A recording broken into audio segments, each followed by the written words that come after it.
Жакшы нерсеси адам жакшы жак менен тарбияланат, жаман жакты да көрүп тарбияланат. Ошон үчүн бул жерде жакшы ийгиликтер да болуп атат, бир топ кемчиликтер болуп атат.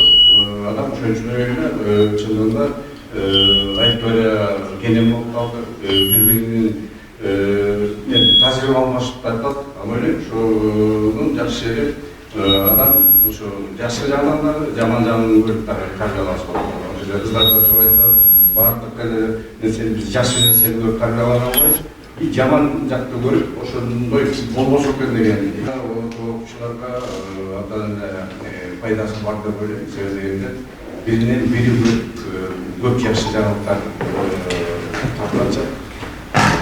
Мында чынаканда мугалимдердин дагы чоң орду бар. Себеби дегенде туура багыт бериш керек, туура жолго үлгү катары көрсөтүп беришибиз керек да. Ошон үчүн кыздарыбызга рахмат. Ушунча конкурска ушундай материалдарды жөнөткөндөрүнгө ийгилик